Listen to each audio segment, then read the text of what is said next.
entrepreneurship program, and she was absolutely phenomenal. So can you give Vanessa a massive round of applause, please?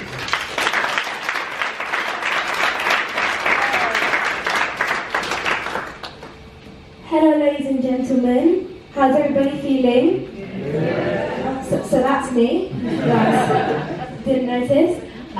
So my presentation is going to be about the inclusion of the arts and how big brands like the brands who are here today can help young people and provide them more opportunities. So first, let me introduce myself. So I'm Inspiring Vanessa. My name is Vanessa. My first name isn't Inspiring, just in case anyone was wondering. I'm an international multi-award-winning motivational speaker, YouTuber. I also do presenting, I do modelling, and I'm also an author of 2 books.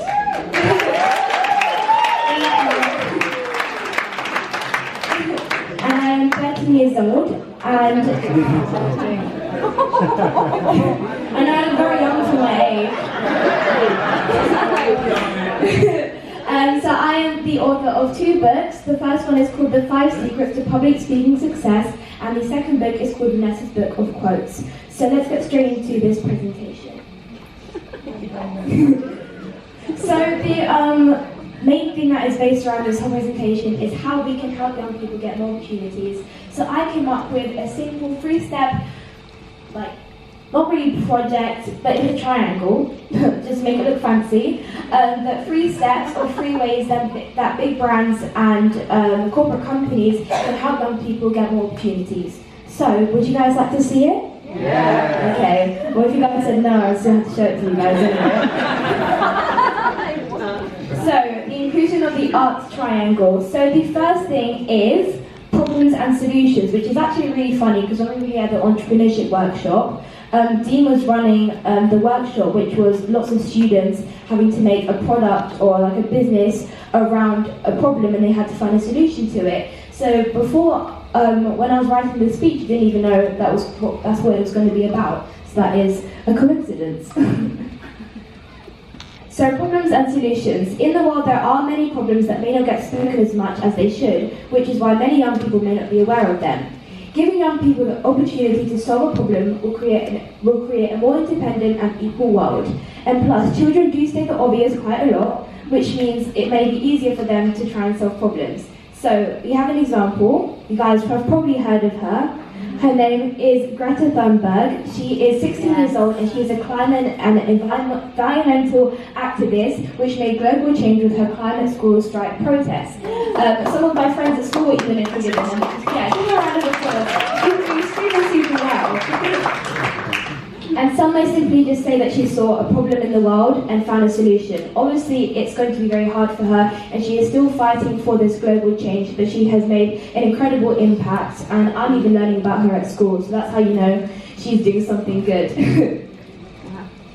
So the second step that corporate companies can help young people and include the arts is social media.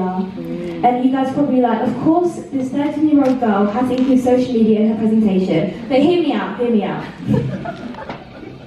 So social media, I think, can have very mixed opinions. Some may think it is an incredible platform, some may think that it is really threatening to the young community. I'm not going to say that any of these opinions are incorrect. Everyone is entitled to their own opinion. However, social media, just like everything else, has its pros and cons. So we're going to go through some of the things that are positive about social media and are negative about social media. So we're going to do positives first. So, social media, you can make connections, you can build a brand, you can develop an online status, and you can also share your story, which is what we were doing today as well. I was taking over some of the social media for YFYA, and I was also here with, can't see him right now, Terrell, he was also doing social media as well, so we were posting at the same time and showing everyone what we were doing, which was really, really fun. So, the negative impacts of social media, there are a couple more of these, for reasons.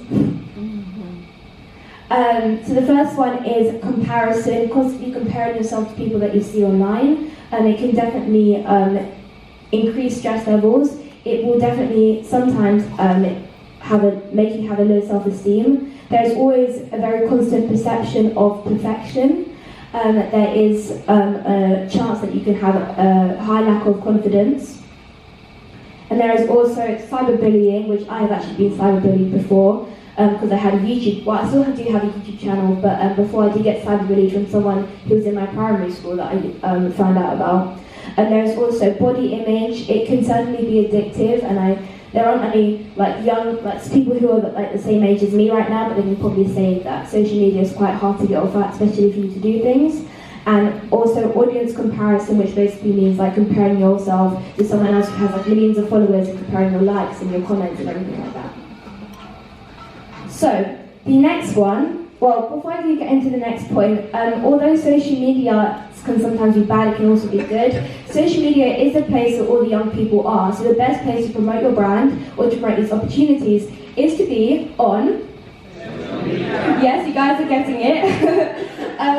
But also, in a way, it does make a really positive impact on the young people because they're going to be addicted to it for the correct reasons, if that makes sense. So they're going to be going online, not to see fake perceptions of people, but to better themselves and to see these opportunities and change their feed. So the last and final one is internship and workshops. Can I get a So internships and workshops. Why I say internships and workshops is because young people aren't only just kids, they're probably 15-year-olds to maybe 17 or 18-year-olds who are looking for job opportunities but can't see them because they aren't introduced to these non-average jobs, as you may say. So it's really good that we introduce them to them. So young people deserve a chance to experience what it would be like living a life of someone who is in the arts or does not have the average job. The next generation could grow up to be the next Steve Jobs, the next Oprah, the next Richard Branson, but they need to have these job experiences introduced to them in order for them to achieve them. In order for them to want to achieve them, sorry. Yes. And basically what I'm trying to say to you guys is that so many young people are looking for different job opportunities, and once they leave university or they leave college, they're like, okay, what is my job going to be? Or some of them are getting ready to go into college and they still don't know what they want to do when they're older. So many people ask me like, Vanessa, what do you want to do when you're older? And it's like, just let the future be what it wants to be. But but I still do want to continue doing motivational speaking. I also want to do TV presenting and do acting. But there are lots of things, and I feel like a lot of children do say, I want to be this, I want to be that. And you can still be that. It doesn't matter what age you are, which is basically what this whole entire speech is about. But so many students and so many young people don't see these job opportunities, which is why they go into jobs that unfortunately they don't like. So, in conclusion, we are not just kids. We are not just young people. We are the next generation, the future. Often young people can be misjudged and overlooked because we have an immature stereotype. Some may hear me speak and say that I'm only a kid, I'm a teenager. Oh, sorry. One of my friends is an 11-year-old CEO of a robotics company. Give him a massive round of applause. His name is Callum Daniel, and Callum's new campaign or mission is to train and inspire 1,000 children into robotics for free, which is absolutely crazy. Callum is one of many young people joining this movement of leaders of the next generation, but many are overlooked due to their age. And Callum is actually in the audience tonight. He's right at the back. So everyone can say hello, Callum! And he was actually here doing a presentation 2 years ago at YFYA UK. So, to end this presentation, if I was given more opportunities to speak in front of companies and rewrite the stereotypes of young people, we can give young people the opportunities and experiences, and you'll be amazed by the things we will achieve. So thank you all so much for listening to my speech. You guys can follow me on all social medias. Again, social medias, and together we can make a change. Thank you very much.